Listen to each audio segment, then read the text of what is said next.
Hey everybody, it's Cyborg, joined once again by Temp, and we are covering the entire Injustice series, and this one is Injustice Issue 3 today. So, if you haven't seen the other issues, you haven't read them, or you haven't watched the previous videos, definitely go do so. At least check out the other videos, so that way you're caught up on the story, so you do not get spoiled, because you do not want to get spoiled on these, because there's some great material here. So definitely go read those, and then when you're done with those, come join us for this issue. Once you've done that, then let's proceed. So, like the video, subscribe, share it with your friends. A lot of content coming, guys, leading up to the Injustice 2 comic series as well. So, once a day, or each day, we're putting out a different issue. So, join us tomorrow as well. Lots in this issue too. Stacked issue, man. Oh yeah, these have all been stacked. It's crazy, but yeah, there's a lot covered in this issue for sure. Let's jump right into it. So, we start off with somebody's waking up. It looks like Dr. Harley Quinn is tending to them along with Alfred, and she's trying to make sure that they stay with us, and we find out it is Detective Chimp. And Zatanna's, I guess, helping out in making sure his heart's still beating while she tends to him and hopefully helps him nurse him back to health, but he is in a bad way, and we're not sure if he's going to make it. So Constantine's daughter comes in and she checks in on him, and she's asking if the monkey will be okay, but then Dr. Fate comes in and tells her she shouldn't be in here. Before he can leave, though, Harley Quinn stops him and says, "Wait, Dr. Fate, I need your help here, Doctor." And he says, well, I'm not that kind of doctor. And she said, what sort of doctor are you? And he says, it's complicated, like a Facebook status. And she said, "We don't have time for complicated. A good talking chimp is dying. Can you help or not?" Oh, this is a really good scene. Yes. "Can you help or not?" And he goes, "No, I'm sorry. Even my abilities are no use here. He is too far gone." And she says, "Wow, that's some positive talk in front of the patient. Don't worry, random little girl. Oh, that was so good. I've never lost a monkey before, and I'm not about to start today. Also good. And you can't just put on a helmet and a cape and call yourself a doctor. Some of us went to medical school and earned our title. Now please take this small girl out of my operating room, Mr. Fate. Oh, So that good. is so fucking good. Oh, Harley. Dude, he gets shit on hard at this issue in general, but that was Yes, he really does. good. He does, but yeah, Harley's she's always tremendous. She has not been like awful in this series at all. She's just gotten better and better as time's gone on. So good stuff there. And yeah, Dr. Fate's in his very serious role as he usually is, and he's just kind of very dry, but he's taking things very seriously. But he does, for whatever reason, he just does not want to intervene in things. So that is where he's currently continuing that trend. And then we cut to Sinestro in the Hall of Justice. He is still torturing that officer that they had captured before, and they're trying to get information out from him. He's essentially torturing this man with all sorts of creepy contraptions all over his face and in his eyes and in his mouth. It just looks horrific. And yeah, he's trying to get information on him. Superman says, whoa, that's enough. I said that's enough. And he tells him to get on his feet, but then Sinestro takes him outside and he says, "Look, we all have our roles here, and sometimes it's best to delegate those roles to those that are best doing so. You have a whole world to run, and you've got your thing to do. Don't worry about this. Let me take care of this. This is what I do. Don't worry. Yes, I understand this can be uncomfortable for you to see, but you know what? I'm used to this. This is what I'm good at, so let me do this. I'm good at getting information, and that's exactly what I'll get for you. I will get this guy to talk." So Superman takes one last look, and then he walks away. Says, "Very well." Sinestro goes back to the torture. Yeah, I mean, it's actually good writing because the worst villains don't know they're evil. Sure. Yeah, so in villains who celebrate the fact they're evil are either crazy, which you can't be pure evil and crazy. Crazy is never entirely responsible for what it is. And at the same time, those who pursue the identity of evil are just after that, the identity. They're after the perception of being evil, Right. which is not the most evil thing in the world. Definitely. So, in a way, this is the worst possible villain you can have. Yeah. So then we cut back, or I guess we don't really cut back, but we see Superman and he walks away. He goes back towards his throne, and then he kind of reconvenes with Luthor. Hawkgirl is there as well, and Captain Marvel, Hal at his side, and they're still looking for their allies. They say Luthor says he doesn't have any word on him, so they're still not on to Luthor and him being an inside man. So he's still working with them. Then we have Captain Marvel. He kind of speaks up and he says, "Superman, could we speak alone?" And then all of a sudden he gets interrupted by the Spectre, and they all, or Sinestro kind of panics, but then Superman calms him and says, "Look, it's the Spectre." And they all have kind of a meeting with the Spectre, and we both die a little inside knowing that the Spectre is indeed, in fact... Yeah, it's not even that well written, to be honest with you. Yeah, well, it's not that it's not well written, it's that there's really no explanation as to why he even feels the way he does. He's with him. He's in support of him. He thinks it's righteous what he's doing. That's all we know. And well, he got mad at Billy Batson for doubt. That was his great scene. that's true. Yeah. I've actually read a lot, not all of them, but a bunch of the 90s Spectre's comics, and that's not really how he operates. He's not like this moral drone. He's actually not even really a good guy. He's kind of an asshole. Like, he's good in terms of, like, he does not want to be evil, but if you look at the Spectre before he became a Spectre, he was just kind of a criminal-hating dick. He was also a complete chauvinist. Like, but anyway, this is, we need to bring the Spectre in the comic for fans, and we got to make him fit the story, so here's what we got. I sort of agree. I mean, I mainly agree with you. I mostly agree, I should say. But there's still that part of me that I can sort of see... Well, first of all, this is the Injustice universe, so Spectre... This may not be the exact Spectre that we're used to.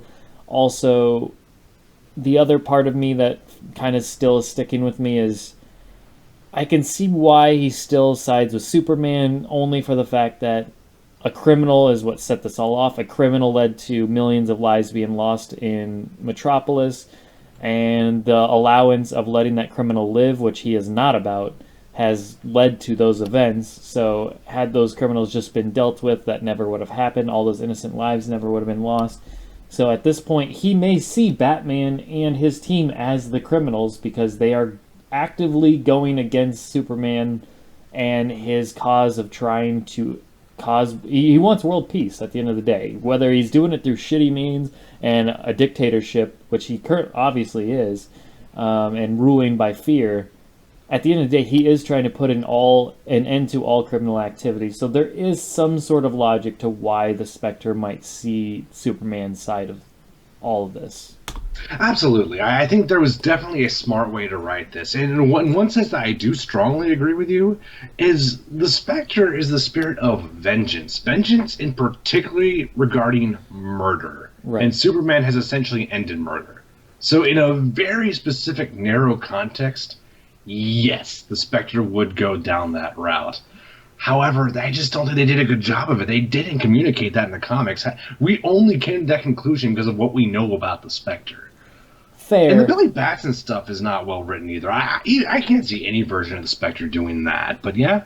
Well, no, I'm just saying that. I mean, that's fair. I'm just saying... I think if they explained it in the exact way that we just laid it out, if they explained that's why he's on his side, I feel like that would really sell it to me. Obviously, we're jumping to assumptions, like you said, by what we know of the Spectre. My only point in mentioning that is it's not... I just don't think it's completely out of line with the character to side with Superman. I don't want him to side with Superman. I like the Spectre. I think at the very most he should have been neutral, but here we are. This is what we're getting, and I don't think it's completely without logic. It's just we have to fill in those gaps ourselves. Hopefully there comes a time where somebody questions why the Spectre is doing this, and he explains himself, other than just a little brief, very, very, very brief explanation that he gives here. So I'm just worried we're leading to the Spectre's death, which I don't even think is possible, but that's where this looks like it's going. But we'll get to that.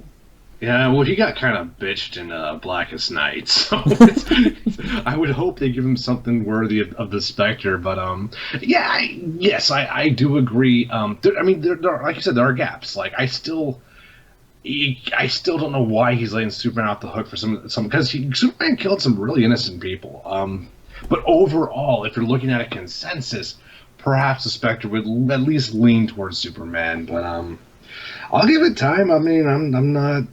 I haven't thrown the hammer down yet, and I probably, if they don't explain it and he does die and we don't get any sort of Right. fleshing out of that, I'll probably just sigh and move on. Sadly, so we'll see Yeah, how no, it I'm goes. with you. I'm definitely with you. I will say this: I do like how his default form is huge. Like he just sticks with huge unless otherwise. Like there's really no reason for him to be that big. But yeah, It's just menacing, but yeah, it looks really, really cool. I love the art, Yes. by the way, in this issue. I mean, the art's been mainly good throughout the entire series, but the art in this issue, there's some really great panels. Like the one of him holding on to Billy Batson is really well drawn and colored. Yes. Yeah. well, great use of color everywhere. Yeah. Even the Tower of Fate looks so good. But Yeah, and Fates looked tremendous, but yeah, there's some really good artwork and coloring going on.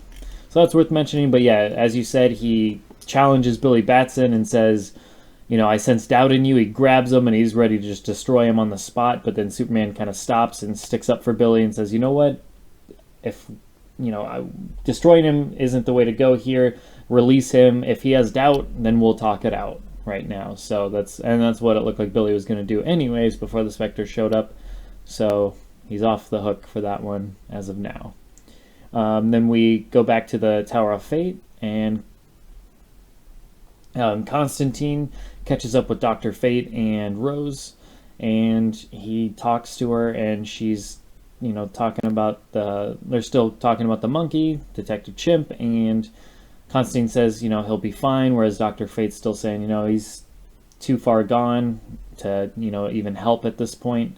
But Constantine's trying to remain positive in front of his daughter, of course, of all things.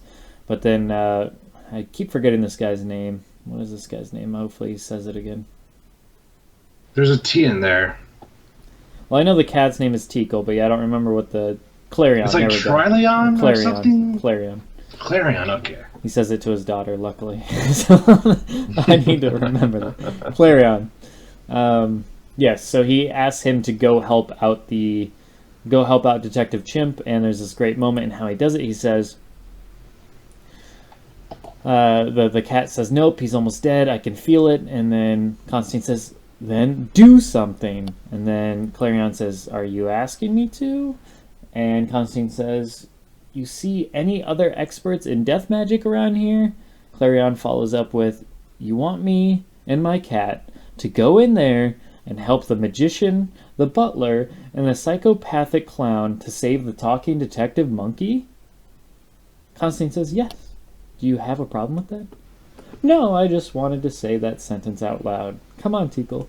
And the reason why I read that for word is because I wanted to say that sentence. It's good shit. It is good stuff. It's a tremendous sentence. I mean, that is crazy.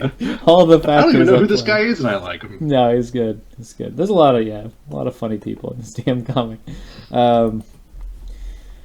Okay, so then they have a fun little touching moment where his daughter, Constantine's daughter, pulls the coin out from behind Constantine's ear, and then Fate mentions she just pulled that coin out of nowhere, like she willed it into existence. The coin wasn't there before, and Constantine takes offense to this because essentially what we're led to believe is Fate is essentially implying that she herself is magic, and I guess Constantine doesn't want her to be. He probably wants her to be seen as normal or whatever, what have you, not seen as a potential soldier or whatever he may be thinking in his mind, why he gets very upset by this, and he kind of pushes Fate into the wall and gets rough with him and says, she's not bloody anything, and she's a little girl, nothing else. You hear me?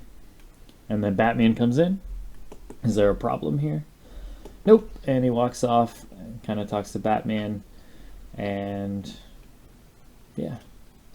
It is worth noting that earlier in the issue, Fate calls her Rose Constantine. Yeah. I was under the impression that she thought her own name was Rose Porter for her protection. And Yeah. did I misread that?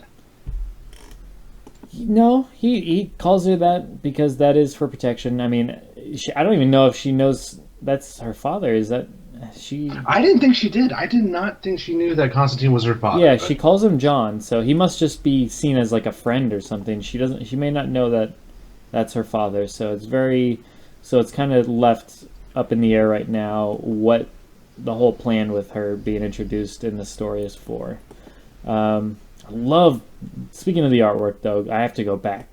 These panels, especially Fate's helmet and all the like reflections and everything, very well drawn. Very, it looks very much like metal, and that's hard to do. So yeah, no, absolutely. Like, if you just kind of cross your eyes and don't think of it as something three dimensional in the comic, it's like waves. oh god, But that like made when me you out dizzy. of out focus, it actually does have like a three dimensional feel with an actual metallic shine. Yeah, it's crazy good. It's Yeah, insane how they did it. Even Constantine's hair looks so good. yeah, yeah. Like Some that's very not good easy to stuff. do. Oh, absolutely. Yeah. And then Batman and him, like I said, they discuss, and they're kind of discussing the Spectre and what to do with him, and that he's on Superman's side.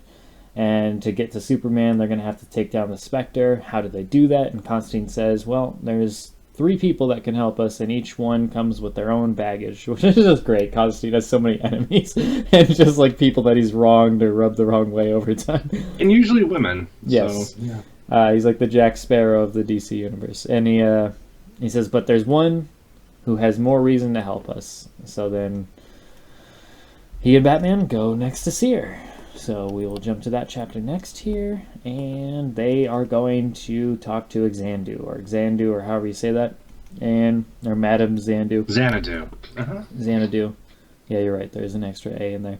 Xanadu, and they knock on her door, which she has a door that says "Enter freely and unafraid." And then when Constantine says that it's him, she hands Batman a sign, and then she said she had made she had a sign made, and Yeah. it says "Damn clairvoyance," and it says "Unless you're John Constantine," and it I like puts how under. Batman just follows directions and hangs it up. He just hangs it up. Batman, hang this up, please. Okay. He just hangs it up, and now, so her full door now reads, "Enter freely and unafraid," and then the sign says, "Unless you're John Constantine." That was the highlight of the issue. I liked that a lot. Yeah, good stuff. So then they go in, they talk to her, and she's very reluctant to even talk to him, but she lets him in at least, and she's like a fortune teller, so to speak, and he wants to use the cards to explain to her rather than tell her. He just wants to show her using the cards. She doesn't want him touching the cards, but Batman pulls two cards down, puts them on the table, and we get the Lovers and the Death. So they're essentially like tarot cards. And yeah, like I said, get the two cards that were pulled are the Lovers and the Death, and she immediately sees it. Jason Blood is dead. Constantine gives his condolences, says, "I'm sorry." She slaps him silly and says, "Don't you lie to me. Don't you pretend to care. I see the future, and I see the truth. I can see through you, you pathetic, selfish bastard." But I am. And then Batman fires back, "You should know how he..." Or wait, no. He doesn't like say it like that. Like he's "You should..." No. He says, "You should know how he died." And then she says, well, if it was Dark Knight Batman, he said, "You should know how he died." And then she says, "I know how he died, and I don't need to consult the cards to know." And then she throws She cards. sounds drunk. Her face looks a little odd there when she's throwing the cards, and we see some of the cards that are immediately in our view are the Tower, the Magician, the Emperor, and the Empress. So very fortune-y telling here, of course. Do you know what the Spectre's card says? Because I can't tell. Oh, yeah, when we get to that, I had a hard time as well. She says, the next one is, "I need no divination," and she's holding up a card which looks like the demon, and then she said, "Blood survived over 1,000 years, bonded to a demon, and then he made a mistake. He trusted John Constantine." Then John holds up a card, and it says, "The hanged something. The hanged man, the hanged..." I don't know, it's somebody hanging from a tree, but upside down, like not from their neck or anything. So I'm not sure what that's all about. And he says, "I'm sorry, love," and he leaves. Batman follows. They have a little talk outside. John essentially says, "Look, I'm gonna give you something that I don't give anyone else really, or that I don't really say to I don't know, I'm botching that really badly, so I need to just move on. He says, I'm going to give you the chance to walk away because you know what? She's right. People that do come across me, their loved ones get hurt, they get burned. You know, it's best. I'm a disappointment, so it's best to just walk away. Batman says, that's just something I just don't do. I don't walk away. That's not what I'm about. I'm not going to do that. And essentially they talk for a little bit, but he says, all right, well, let's give it 10 more minutes, and then we'll go back in. And then he just said, she said, and he cuts him off and says, I know what she said, but I understand people a bit better than you do. You're bloody, great at what you do, don't get me wrong, but one of the reasons you're so good at it is because you lack empathy. Batman obviously objects to this, says I don't. And then he essentially makes a good reason. He says, of course you do. You can't see the things you see, fight the evil that you fight, and feel for the victims and the criminals the same. You can't put yourself in the shoes of some of the psychopaths you have to stop. You don't want to understand why they do what they do. You'll see too much of yourself reflected in them, and it makes it harder to punch them repeatedly in the face. 10 minutes, she'll be ready. And then Batman counters back, for what? For revenge. So, a reasonable argument from Constantine as to why Batman is the way he is. And it's an interesting analysis of the character. I mean, you couldn't make an argument whether Constantine's right or wrong. I mean, Constantine is not perfect. He can make mistakes. I think there's some validity to what he says, but I don't necessarily agree 100%. I think Batman does empathize with some of his villains. He does empathize with like a Harvey Dent, like a Two-Face, and he does understand why they do some of the things they do. So, I think at the very, I don't know if he empathizes in the sense that he tries to like see through their perspective. I think he may still have sort of a hard justice view on everything, but I think he doesn't need empathy because he sees the value. He realizes the criminals he stops still have intrinsic, their lives still have value, even if they've done wrong. Right. So he doesn't need empathy. He's actually above empathy. Yeah, in a way, yeah, for sure. So they go back inside, and Madame Xanadu, I know it because of the Rush song. That's why Xanadu. And she explains that I guess her and Jason Blood were secret lovers for thousands of years, and for 1,000 years, I should say. And Constantine says, well, it wasn't that as secretive as you think. And then she says, well, I'll hate you forever. And he says, yeah, I get that a lot. Batman tries to jump to his defense, but this is where she holds up the one that looks like the Spectre. It's hard to read, like you said. There's only 3 letters, somewhat. I'm thinking maybe this just came to me. Heretic? I don't know. Like, it's just. I mean, I can't think of anything else, but I mean that works. But it says TIC or TIG, one of the two, and it's towards the middle of the card. But yeah, I don't know. I don't know what else that would be either. He's holding. I don't know. He's holding like the judicial, like the weight thing of, you know, all that, the balance thing, and as well as a sword. But yeah, I don't know. Even heretic might not fit on there. I'm not sure. Listeners, if you know, but put it in the comments. I'm curious. I don't think they're gonna tell us later. Like, I think this is it. So, and God, like they drew those 2 fingers. I think by design. I don't think they want us to know yet. So yeah. Yeah, I don't know. I mean, maybe he plays a different role than we're expecting. Who knows? Maybe that's why they are purposely. So. Maybe that's why they are purposely hiding it. But with that said, so she comes up with she kind of explains the situation, and she's in for revenge. But then she goes on kind of a fortune telling of her own. She says, "Be seated. I will look upon them. Just take a quick peek. Yeah, the Spectre's not playing." And then she says, "I will move carefully. And then all of a sudden she sees this big grin. And then she just gets taken aback, and she almost gets possessed by this. Batman's freaking out. They're both freaking out. Something's got possession of her. Constantine's trying to get the person to let her go. Then I should probably read this part because she says some good stuff here that kind of tell basically predict the future. It's fortune telling for sure. She says the green will grow as we see a giant picture of Swamp Thing in the background. Hellfire will burn. A dead man will fall and a dead man will rise. Meanwhile, we see dead man on the side there as well. Souls will be lost and traitors triumphant. So, treacherous and traitors and all that type of stuff gonna happen as well. The Empress awakens, so we can know what predict potentially Wonder Woman waking up. The Emperor sleeps. Not sure what that means. Maybe Superman dies. The Advisor banished, which would be Sinestro. Lex. We'll kind of break these down. Yeah, and then hard. And then the last one's the Joker returns, which is obviously the big one where that's why she saw the grin. Batman's taken aback by the idea of her saying the Joker returns. But yeah, let's kind of, before we move on with the comics, there's not much left in this issue. Let's speculate here. So we have the green will grow. That's obvious. We're getting Swamp Thing here soon, so we can expect Swamp Thing to make his appearance. Hellfire will burn. What do you got for that? Trigon. I'm thinking Trigon's going to show up and fuck things up.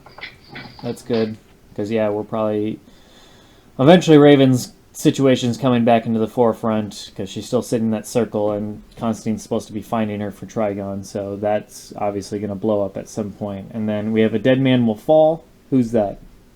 Dead man will fall. I don't want to comment on this because Razor actually briefly told me about this, so I actually know what this means, but I don't want to say anything. Okay, that's fair. And a dead man will rise. We see dead man, so that would assume that, unless once again it's the Joker, but that doesn't make any sense. So, well, it actually couldn't make sense, and this is not anything I know actually. Sure. But given the cast we have right now, I can see them pulling like a Prince Caspian and temporarily resurrecting the Joker from the dead, and then like quickly snuffing him or something like that. Yeah, but that's the ending. I think the Joker returns part. So that I feel like a dead man will rise is its own thing. But then we have souls will be lost and. Okay, so souls will be lost. That's pretty obvious that some people will die, or it could be referring to Constantine's soul itself. And traitors triumphant. So maybe we have like seals or deals being made for souls, and then we have traitors triumphant. What do we got for that? That I'm thinking Lex. Yeah. Because he can't be the Advisor banished. That just doesn't work with the game. So. Advisor banished. It has to be either Sinestro or Lex are the only two that are really advising Superman, so that has to be one of them. Let me think. Who's working with Superman who doesn't work with him late? Well, maybe it's an advisor with the good guys. Is there anyone within the Batman's crew or Constantine's crew that may defect? Advisor? The only thing I can think of on Batman's side would be the Huntress. No. I was thinking like Oracle but she hasn't even been relevant in a while. She's kind of out of commission now. Catwoman, but she's not even really an advisor. She's just more of like a shoulder to lean on and stuff for Batman. And oh no, you're right. I think it is Catwoman. That makes sense. Yeah. I mean, who else could it be if it's not Catwoman? I don't know. I keep in mind I don't remember a lot what happens in the game, so I could be mistaken here in terms of because you're saying something about Lex or something like that in the game. I don't remember. Oh, yeah, either way. The Empress awakens. Obviously, Wonder Woman gets up from because she's been out since the end of year one, so she's overdue for coming back. I'm sure. So she's going to come back. The Emperor sleeps. Superman gets knocked out at some point. He dies? I don't know. Well, something has to happen to Superman, because as far as he's not a Yellow Lantern when the Injustice game begins. Yeah. So they got to wrap that up somehow. So I imagine something has to happen to Superman. Yeah. And then we have Advisor Banish, as we speculated already, and then we have the Joker return. So one way or another, Joker's coming back. Yeah, I think they want us to think that. I think they're trying to trick us. I don't know how. It's interesting. I'm curious. Yeah. And then the card laying on the table, as Batman said, like, he's very taken aback by that. As I said, what does she mean by that? And then Constantine's just playing it off. It could mean anything. And Batman's just, she said, and then, yeah, as we see on the card laying on the table, the Fool. And it's a Joker or Jester or whatever from those times. So, all right, well, that does it for the issue. Very, very big events coming and being foretold. So a lot of good stuff to speculate on. But once again, very strong issue. They've all been strong in this year. So, interesting stuff. Very fun. A lot of good humor. God, this also was a really stacked issue. Just, did I actually? I may have already said this was a stacked issue. Did I start this episode saying this was? We say it every issue now because they're all so damn good, so it's hard to tell. Yeah, no, this is impressive. But yeah, a lot of fun Dr. Fate stuff. A lot of good humor with Xanadu. Yeah, I like the ending. Yeah, I mean, we spent a lot of time with Spectre too, so I feel like we've done like 2 episodes in one. But yeah, no, good stuff. I literally can't wait to read the next issue. No, I know it is exciting, and these are like little. This is like a award-winning TV show where you're just like, man, I got to watch the next episode. They are really good at leaving you those little hooks. After each issue, you're left wanting more, and that's the sign of something that's done really well. Because they always want you to want more. So it makes me want to go into that late night Netflix mode, and I just can't do it. No, I know. It's not conducive to the show. But it's good though, because 1, it keeps us enjoying this, and 2, yeah, it's just, this is good stuff. I would much rather be dying to read the next one but having to wait than not wanting to read any more and having to. So we're in a good place right now, so we really need to appreciate that. No, but yeah, I'm excited. This is good. Very excited. Some good stuff, and a lot of interesting big name characters at play right now that weren't in Injustice 1, so I'm a little scared of all of their fates. No pun intended, of course. I'm scared of like whether they live or die, and I'm hoping they do live, because I would like to see what they do in Injustice 2. Obviously, we know who's in Injustice 2 so far, but like a John Constantine, a Spectre, those kind of type of characters, will they be around for Injustice 2's DLC? You know, I don't know. I'm just curious. Or their comics, because obviously there's more stories to be told, and it would suck if all the good characters die leading up to the first game. So yeah, and that's why I think the Black Canary thing was kind of cool, because it broke the pattern. Yeah. It was like, it wasn't just this character's not on the roster, bang. Like I liked that they kind of said no, it's not. And I have a feeling they're going to have to keep a lot of the magical users alive, because well, I mean, it makes sense. Yeah. And yeah, the whole Black Canary situation is own discussion, because the one we're getting in Injustice 2 seems like the one that we previously knew, which, as we know, she was brought to a different Earth. So maybe Fate somehow is a total dick and is like, hey, you remember how I put you here to be happily ever after? We actually need you back in the Injustice universe. Can you come back and can we borrow you? Well, I mean, it makes sense if Green Arrow's back in the game. Like, I imagine it's going to be you know. That makes sense. He brings them both back, so he brings the Green Arrow from the other one. That makes sense now. That's good. And then that Green Arrow gets slammed by Superman, and then she feels miserable. He accidentally shoots, Superman's father again. Dear God. But no, that makes total sense. That's exactly what's going to happen, I'd imagine. And he probably recruits them, and they're all for it. Obviously, Black Canary's still wanting to stop Superman at all costs. So that makes really good sense. So I'm excited for that. Hell, I can't wait for the Injustice 2 comics just to see Black Canary back into the fold. But yeah. I would like to know where the Kents are, by the way. We haven't heard from them in a long time. Superman's probably got them, like, all miseried up in a bed with their ankles shattered, like with a sledgehammer. And he's just like, you're okay.